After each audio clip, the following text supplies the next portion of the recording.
నమస్తే, welcome to our channel. నేను మీ సిరి. Junior NTR గారి బర్త్డే అయితే మే 20న ఉంది, కానీ దానికన్నా ముందే సెలబ్రేషన్ స్టార్ట్ అయ్యాయా అనిపిస్తుంది. సో ఈ అంశాన్ని మనకు వివరించడానికి మనతో పాటు ఉన్నారు ప్రముఖ సినీ క్రిటిక్ యజ్ఞమూర్తి గారు. నమస్కారం సార్. నమస్తే సిరి. సార్, ఇప్పుడు చూస్తుంటే దేవరమాని అనుకోవచ్చు, అండ్ జూనియర్ ఎన్టీఆర్ గారి బర్త్డే కన్నా ముందే సెలబ్రేషన్స్ స్టార్ట్ అయిపోయినాయని అనిపిస్తుంది. సో అసలు ఏంటి అంటే ఈ సెలబ్రేషన్స్ దేనికోసం, అసలు ఏం జరగబోతుంది? ఇంకా చాలా డేస్ నుంచి వెళ్ళి అసలు జూనియర్ ఎన్టీఆర్ గురించి అసలు ఎలాంటి ఇన్ఫర్మేషన్ లేదు మనకి. సో మే 20 అయితే తన బర్త్డే ఉంది, కానీ సోషల్ మీడియాలో మాత్రం ఒక పోస్ట్ అయితే వైరల్ అవుతుంది. సో మరి దానికి సంబంధించి మీరు ఏం చెప్తారు? RRR తర్వాత జూనియర్ ఎన్టీఆర్ ఏ సినిమా చేస్తున్నాడా అని చెప్పేసి అందరూ చాలా ఏగర్గా వెయిట్ చేస్తున్న టైంలో తను దేవర మూవీ అనౌన్స్ చేశాడు. అది కూడా కొరటాల శివ. సో వాళ్ళిద్దరు కాంబినేషన్లో జనతా గ్యారేజ్ తర్వాత మళ్ళీ ఒక సినిమా ఎప్పటి నుంచి అనుకుంటూ ఉన్నారు. సో RRR వల్ల అది కొంత డీలే అయింది. తను వేరే సినిమా కమిట్మెంట్స్ తోటి కొరటాల శివ, ఆచార్య సినిమా ఇట్లా దానివల్ల అది కొంచెం గ్యాప్ వచ్చింది. మొత్తానికి ఇప్పుడు అంటే ఎవరు ఊహించని రీతిలో ఇప్పుడు దాకా ఏంటంటే తెలుగు సినిమాల్లో నది మీద సముద్రం మీద సినిమాలు వచ్చాయి. సముద్రం అనే టైటిల్తో సినిమాలు వచ్చినాయి. మహాసముద్రం వచ్చింది, సముద్రం వచ్చింది, ఇట్లా వచ్చినాయి. ఇప్పుడు దాని మీదే అలా మహాసముద్రం మీద పూర్తి స్థాయిలో ఒక యాక్షన్ ఫిలింని, ఎమోషనల్ యాక్షన్ మూవీని మన ముందు ప్రజెంట్ చేయడానికి కొరటాల శివ జూనియర్ ఎన్టీఆర్ని దేవరగా మన ముందుకు తీసుకొస్తున్నాడు. సో దసరా కానుకగా అది రాబోతుంది. ఆ సినిమాకు సంబంధించి అఫీషియల్గా ఎలాంటి అనౌన్స్మెంట్ వస్తుందా ఏంటా అని చాలా రోజులుగా ఎదురు చూస్తూ వస్తున్నారు. ఎందుకంటే ఇదివరకు వచ్చినటువంటి ఏదైతే తన ఫస్ట్ లుక్ ఏదైతే ఉందో అది ట్రమండస్గా ఉంది, సూపర్బ్గా ఉందని చెప్పేసి అట్లా ఆయన లుక్, జూనియర్ ఎన్టీఆర్ లుక్. దాని దగ్గర ఇప్పుడు ఏమైందంటే మళ్ళీ తర్వాత దాన్ని దేవర్ని 2 పార్ట్స్గా తీస్తున్నామనే విషయాన్ని బయటకు చెప్పారు వాళ్ళు. సో ఇప్పుడు మనం ముందుకు రాబోతుంది దేవరా పార్ట్ 1. పైగా ఇంకొక విషయం ఏంటంటే ఇంకా వాళ్ళు అఫీషియల్గా చెప్పకపోయినా ఇందులో junior NTR father and son రోల్లో కనిపించబోతున్నాడు అనేది ఇంకొక ఆసక్తికరమైనటువంటి, మనకు తెలిసినటువంటి, వినిపిస్తున్నటువంటి సమాచారం.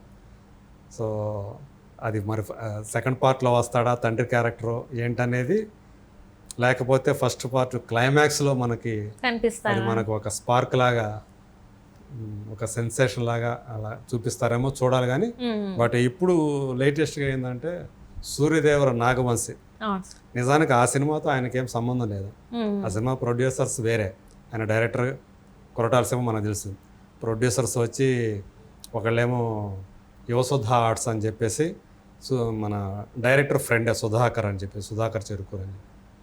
అట్లాగే నందమూరి తారక రామారావు ఆర్ట్స్ అంటే కళ్యాణ్ రామ్ వాళ్ళ బ్యానర్. సో ఈ 2 బ్యానర్లు కలిపి ఆ సినిమాని అత్యంత భారీ స్థాయిలో, అత్యంత భారీ బడ్జెట్ తోటి, ఎందుకంటే మరి అండర్ వాటర్ సీక్వెన్స్ చాలా ఉన్నాయి, చాలా సీజీ వర్క్ ఉంటుంది, గ్రాఫిక్ వర్క్ చాలా ఎక్కువగా ఉంటుంది, చాలా టైం కూడా తీసుకుంటుంది. కాబట్టి మేకింగ్లో కూడా ఎంత టైం తీసుకుంది, ఇప్పుడు ఆల్మోస్ట్ 2 ఏళ్ల నుంచి మేకింగ్లో ఉంది అది. సో ఇప్పుడు ఫస్ట్ సింగిల్ ఒకటి జూనియర్ ఎన్టీఆర్ బర్త్డే సందర్భంగా ఒకరోజు ముందే వాళ్ళ ఫ్యాన్స్ కోసం తీసుకొస్తున్నామని చెప్పేసి అనౌన్స్ చేశారు. నాగవంశి ఏం చేశాడు, మీ అందరికంటే కూడా ముందు ఆ పాట వినే అదృష్టం నాకు కలిగింది. ఫియర్ సాంగ్ అంటున్నారు దాన్ని.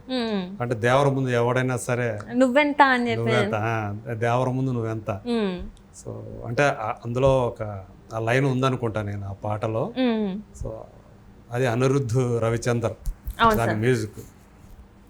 ఈ మధ్యకాలంలో మనకు తెలుసు అనిరుద్ధ్ ఒక దేశంలోనే టాప్ మ్యూజిక్ డైరెక్టర్లో ఒకడుగా పేరు తెచ్చుకున్నాడు. పైగా హయ్యెస్ట్ పెయిడ్ మ్యూజిక్ డైరెక్టర్స్లో కూడా ఒకడు. సో అతని నుంచి ఒక ఆల్బమ్ వస్తుందంటే ఖచ్చితంగా సినిమా అది ఎలా ఉన్నా బాక్స్ ఆఫీస్ దగ్గర ఆడినా ఆడకపోయినా అనిరుద్ధ్ మ్యూజిక్ మాత్రం ఫెయిల్ కాదు అనే పేరు అయితే సంపాదించుకున్నాడు. సో ఈ మధ్యకాలంలో అతను తెలుగులో కూడా చేస్తూ వస్తున్నాడు. ఇప్పుడు అంటే భారీ బడ్జెట్ సినిమాలో చెప్పాలంటే ఇది అతనికి, అంటే తెలుగు సినిమాకి సంబంధించి అనిరుద్ధికి ఇది ఒక కీలక ఘట్టం అని చెప్పుకోవాలి. సో మనకు తెలుసు దేవిశ్రీ ప్రసాద్, తమను, వాళ్ళ కంటే కూడా ఈరోజు అనిరుద్ధ్ రవిచంద్రన్ ఎక్కువగా డిమాండ్ ఉన్నటువంటి. అంటే ఇప్పుడు మనం చూసాం సార్, లాస్ట్ టైం మనకి జైలర్ సినిమా చూసాం, ఆయన ఎంత పెద్ద హిట్, అసలు ఆయన ఒక కాన్సెప్ట్ లాగా అయిపోయింది అది, ఆడియో రిలీజ్. హుకుం సాంగ్ అసలు ఎంత అనిరుద్ధ్ దానికి అదే జైలర్ అసలు మామూలుగా లేదు ఆ సాంగ్ అది. సో దానికి మించి ఉంటుందని చెప్పేసి కూడా వార్తలు వస్తున్నాయి. అంటే తనే వంశీ గారు చెప్పడం జరిగింది, దానికన్నా బాగుంటుంది ఈ సాంగ్ అని చెప్పేసి.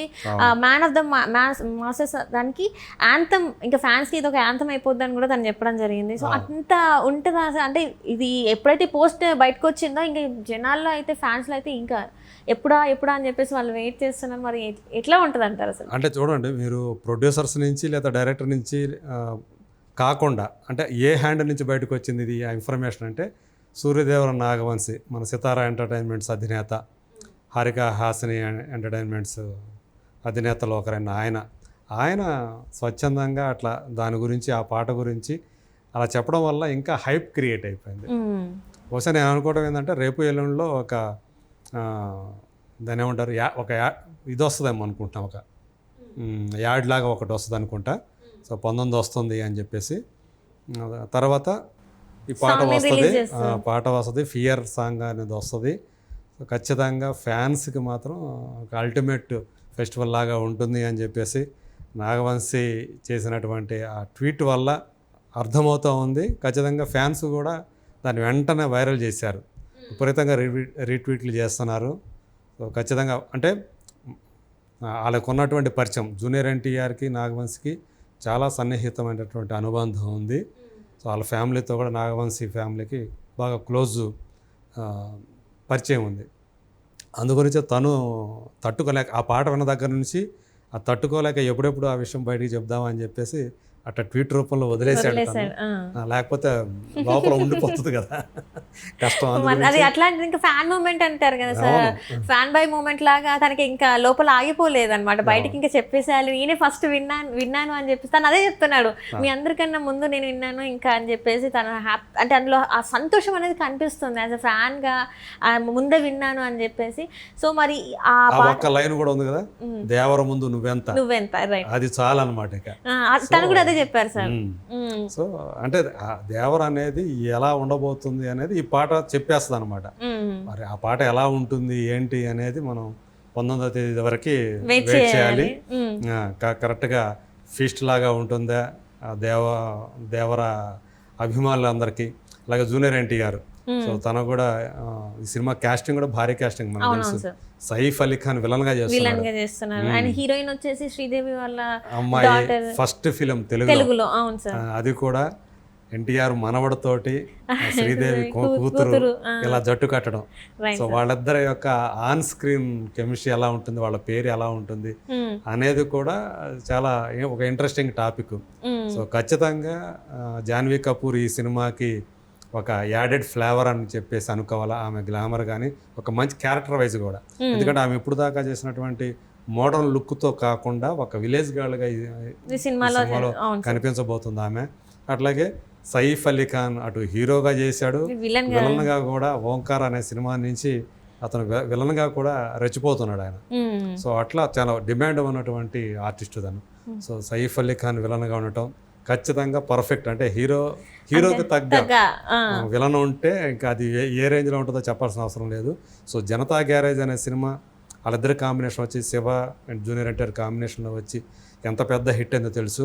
ఎందుకంటే అంతకుముందు సింహాద్రి తర్వాత మళ్ళీ తనకు ఒక బ్లాక్ బస్టర్ అంటూ వచ్చింది జనతా గ్యారేజ్ అని చెప్పేసి ఆ రోజుల్లో చాలా ఆనందపడిపోయాడు జూనియర్ ఎన్టీఆర్. ఇప్పుడు దేవరతోటి ట్రిపుల్ ఆర్ వచ్చేటప్పటికి తను రామ్ చరణ్ కూడా షేర్ ఇవ్వాల్సి, ఇప్పుడు తను సోలోగా ఈ దేవర్ అనేది సో జూనియర్ ఎన్టీఆర్ని మరి ఇంకొక మెట్టు, స్టార్డమ్ని ఇంకొక మెట్టు పైకేస్తుందని చెప్పేసి అనుకుందాం ఖచ్చితంగా. ఎందుకంటే ఫ్యాన్స్ మాత్రం అంటే దేశ విదేశాల్లో కూడా తనకి ఫ్యాన్స్ ఉన్నారు కదా సార్. ఆఫ్టర్ ట్రిపుల్ ఆర్ అసలు దానికోసం ఆ సినిమా గురించి వెళ్తే ఎక్కడ ఏ దేశానికి వెళ్ళినా ఆ భాషలో మాట్లాడడం, ఇంకా మరి ఇంకా వాళ్ళు అడిగిన ప్రశ్నకి వాళ్ళ భాషలోనే ఆన్సర్స్ ఇవ్వడం అనేది మనం చూసాము. సో ఇంకా ఫ్యాన్స్ పెరిగిపోయారు. సంతాగ్రాహి కదా, ఎంత పెద్ద ఎన్ని పేజీల డైలాగులు అయినా సరే సింగిల్ టేక్ లో చెప్పగల ఆర్టిస్ట్ కూడా. అవును సార్. So, డాన్స్ అంతా కూడా కూడా- అలానే సింగిల్ టేక్ లోనే అసలు ఇట్లా ఒక స్టెప్ చెప్పగానే సింగిల్ టేక్ లో చేసేస్తారు. అంటే చాలా మంది హీరోయిన్స్ అయితే ప్రాబ్లమ్ అసలు ఎన్టీఆర్ గారితో డాన్స్ చేయాలంటే మాకు చాలా ఇబ్బంది అయ్యి రకుల్ ప్రీత్ గారు కూడా ఒకసారి చెప్పడం జరిగింది. సో ఈసారి మరి మే 19th ఎలా ఉండబోతుంది ఈ జూనియర్ ఎన్టీఆర్ గారి ఫ్యాన్స్ ఎలా అసలు సెలబ్రేట్ చేయబోతున్నారో మరి వేచి చూడాలి sir. Thank you so much sir. Thank you.